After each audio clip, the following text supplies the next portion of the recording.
After 12 hours underground, a coal miner came home black with dust, his lamp gone dim, his back bent, his hands raw as ground meat.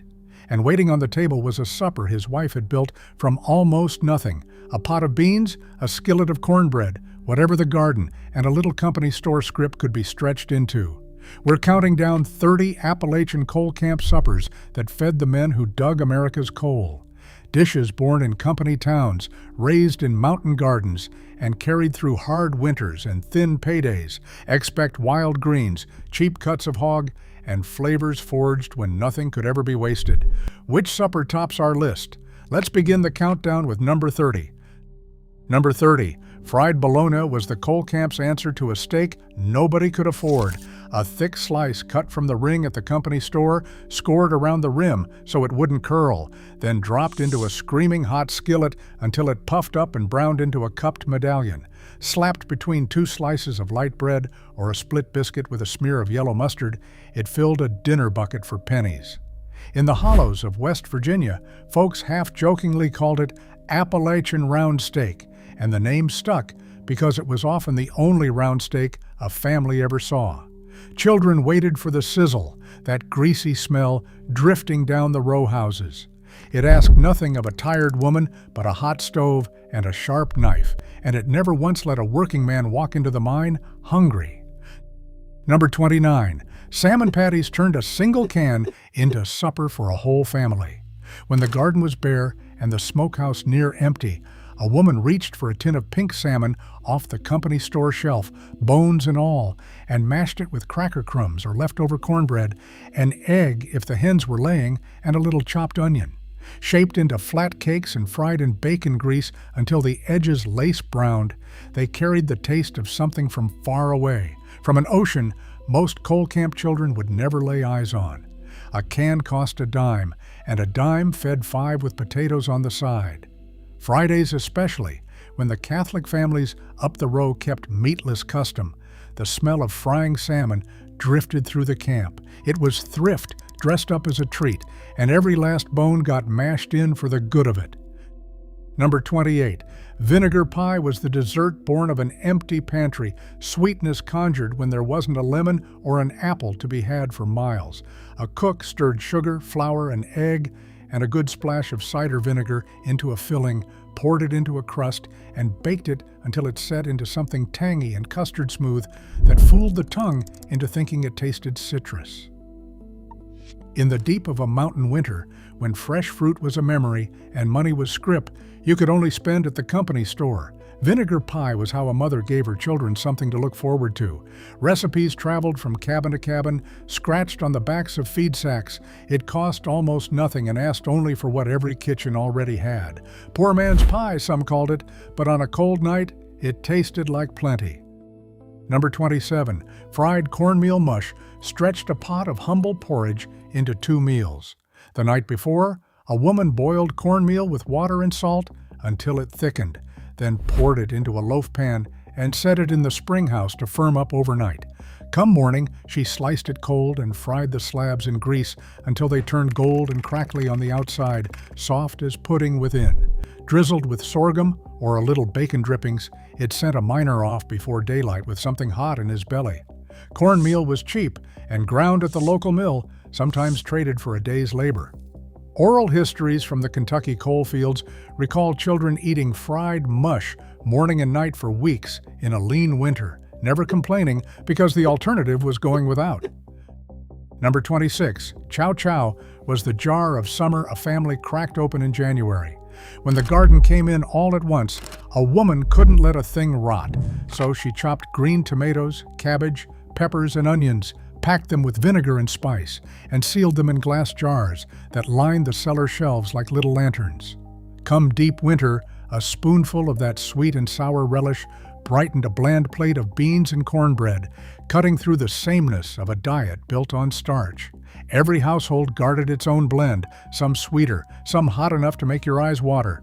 Canning season was a whole community's labor, women moving jar to jar in steaming kitchens. Chow chow was proof that a good garden and a hot afternoon in August could feed a family straight through the hungry months. Number 25, pickled beets and eggs sat on the table in a jar so deep purple it looked like stained glass.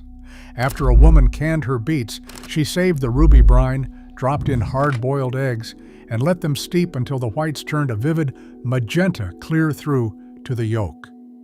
Cheap, filling, and needing no cooking once made, they were the perfect thing to hand a man packing his bucket for the tipple. A single hen's worth of eggs could be dressed up into something that looked festive on a poor plate. Children remembered the shock of that color, the sharp, sweet vinegar bite.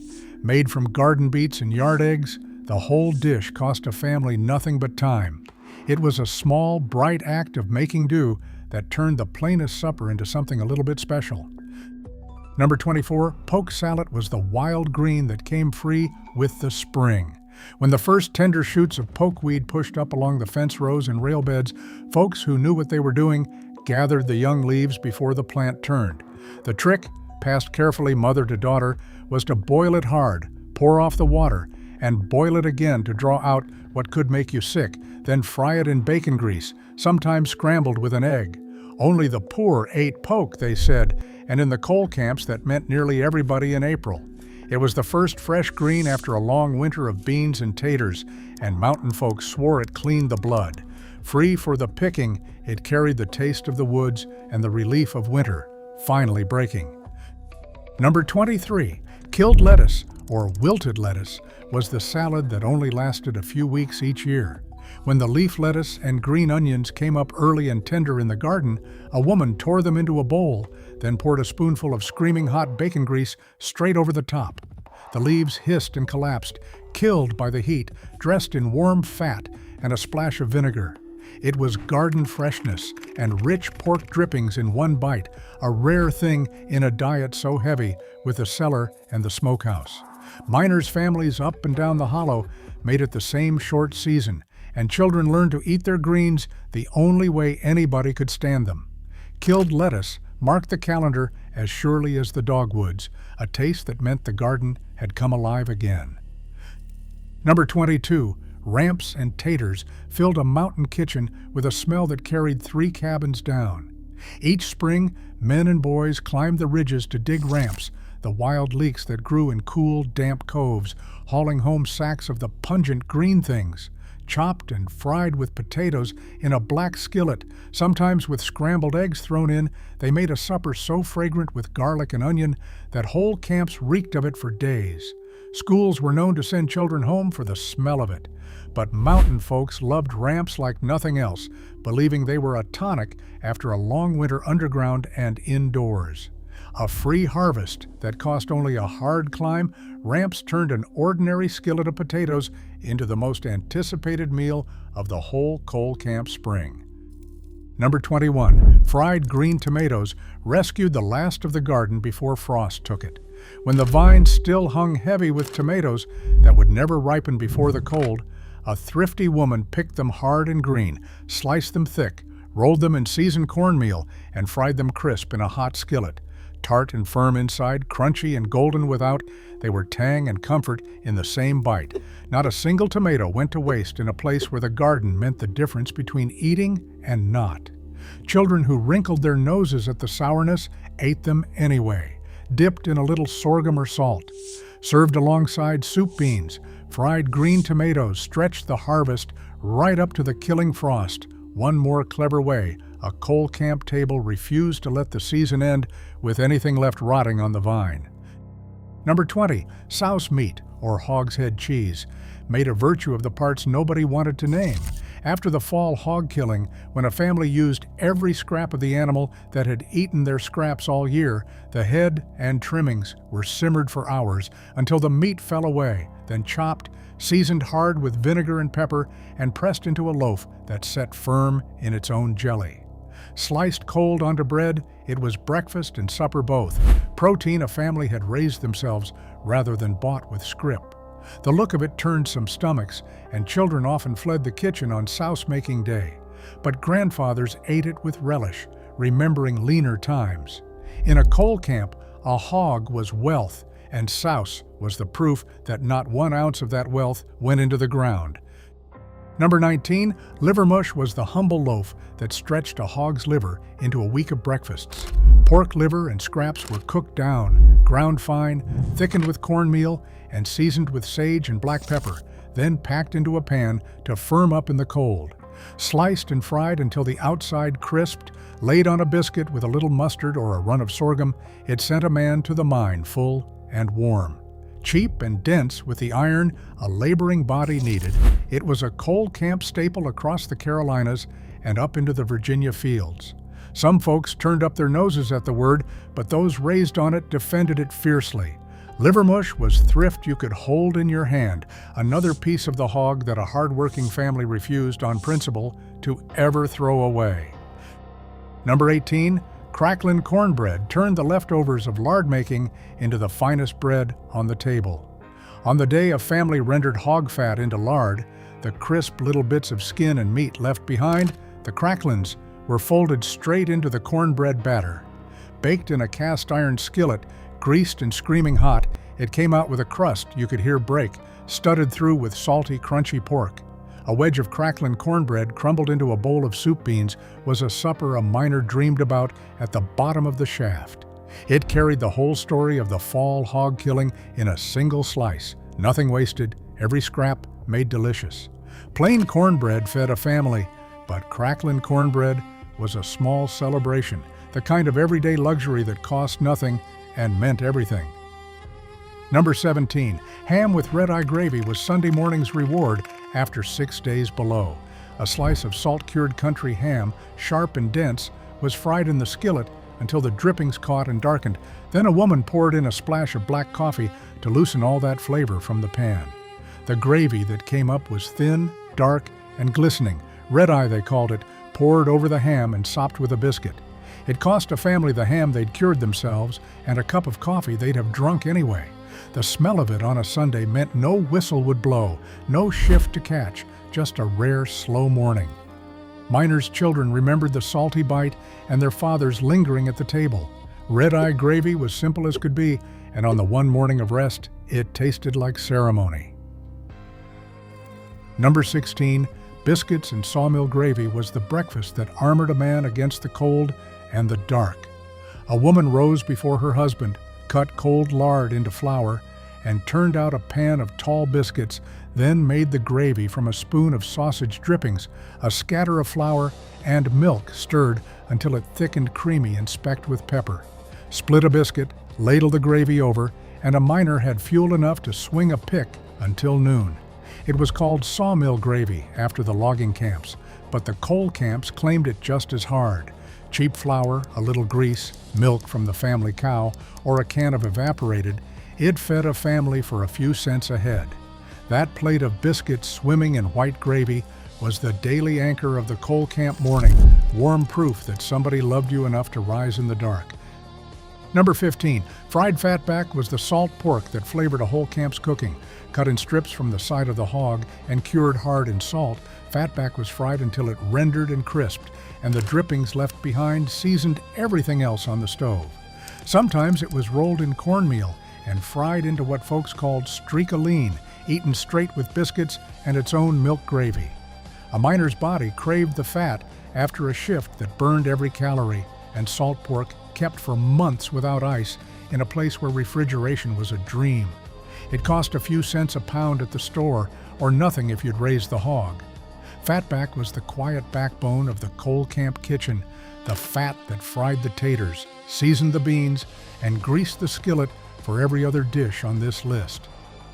Number 14, cushaw was the giant crook-necked squash that fed a family long after the garden died. Grown along the edges of the corn patch where it could sprawl, a single cushaw could reach the size of a child, striped green and white and heavy as a stone. Stored in the cool of the cellar, it kept clear through winter, and when a woman needed it, she baked the orange flesh with sorghum and a little butter until it turned soft and sweet, like a pie without the crust. Cheap to grow and generous in yield, one squash stretched across many suppers. Mountain families passed cushaw seeds down for generations, prizing the old strains. When money was scrip and the smokehouse was thinning by February, a cushaw pulled from the cellar was a bright orange promise that nobody would go without something sweet. Number 13, fried cabbage and kraut carried a family through the coldest stretch of the year. Cabbage grew easy and cheap in a mountain garden, and what wasn't eaten fresh was shredded, salted, and packed into crocks to ferment into sauerkraut that kept all winter in the cellar. Fried down slow in bacon grease with a little onion, cabbage turned sweet and silky, and a mess of it with fried potatoes made a filling meatless supper on a lean night. The kraut, sharp and sour, was cooked with wieners or a hunk of fatback and served over cornbread. It was old country thrift carried into the coal fields by German and Eastern European miners who filled the camps. Cheap, hearty, and forgiving, fried cabbage and kraut asked little of the purse and gave back warmth. One more way, the garden reached its long green fingers into the dead of winter. Number 12. Leather breeches were green beans a family ate in the snow. When the beans came in thick in late summer, more than could be canned or eaten. A woman strung them on thread with a needle and hung the long strands to dry above the stove, where they curled and shriveled into what folks called leather breeches or shuck beans. Come deep winter, she pulled a strand down, soaked the beans overnight, and simmered them for hours with a piece of fatback until they plumped back to life, chewy and deeply savory in a way fresh beans never were. It was a way to keep the garden without a single jar or a scrap of ice. Oral histories from the Virginia coal fields recall whole porches strung with drying beans in September. Leather breeches were patience made edible, the taste of a summer wisely saved. Number 11, squirrel and gravy put wild meat on the table when store-bought was out of reach. A boy sent up the ridge with a .22 could bring home supper, and a couple of squirrels, cleaned and cut up, were floured and browned in the skillet, then simmered slow with onions until the meat fell off the little bones. The drippings made a rich brown gravy to pour over biscuits or mashed potatoes, and nothing on that plate had cost a penny of a miner's wage. Rabbit, groundhog, and possum found their way into the same skillet when times were hardest. The woods were the poor family's smokehouse, free to anyone willing to hunt. Fathers taught sons to shoot as much for the pot as for sport. Squirrel and gravy was the coal camp's reminder that a mountain, even a stripped and mined one, still fed those who knew it. Number 10. Vegetable soup was the everything pot, the meal a woman built from whatever the day handed her. A hunk of ham bone or the last of a hog's neck bones went into the pot for flavor. Then in went home-canned tomatoes, potatoes, corn, beans, cabbage, and any odd end of vegetable that might otherwise go to waste. Simmered all afternoon on the back of the coal stove, it filled the house with a smell that greeted a miner at the door. One kettle could feed a big family and stretch across 2 or 3 days, growing richer each time it was reheated. It cost almost nothing but a bone and the garden's leftovers. In a coal camp, waste was a sin, and vegetable soup was thrift's finest hour, the humble, holy pot where nothing was too small or too tired to matter. Number 9, chicken and dumplings was the Sunday supper that meant a hen had stopped laying. When an old bird quit the yard, she was destined for the pot, simmered long and slow until her tough meat surrendered, then dropped with rolled or torn dumplings that swelled and soaked up the golden broth. It was a labor of love and time, the kind of meal a woman made when there was a preacher coming or a homecoming to mark. Rich, filling, and rare enough to be an event, it fed a crowd from a single chicken. Children remembered the doughy dumplings best, the way they melted against a hungry tongue. In a place where meat was mostly hog, a chicken supper was a small holiday. Chicken and dumplings was the coal camp's company dish, proof that even on scrip and hard wages, a family could still set a fine table. Number 8, sweet potatoes were the cellar's dependable sweetness. Dug in the fall and cured in a warm corner, they kept for months in the cool dark, and a woman could bake them whole in the coals of the stove until the skins blistered and the insides went soft as pudding, sweet enough to need nothing else. Candied with a run of sorghum, sliced into a pie, or just split open with a knob of butter, they gave a starved sweet tooth relief in the leanest months. Cheap to grow and forgiving to store, a good sweet potato patch was money in the bank for a mining family. Children ate them like candy, warm from the fire on a January evening. When the smokehouse dwindled and the flour tin ran low, a baked sweet potato was comfort a family could always count on. Number 7.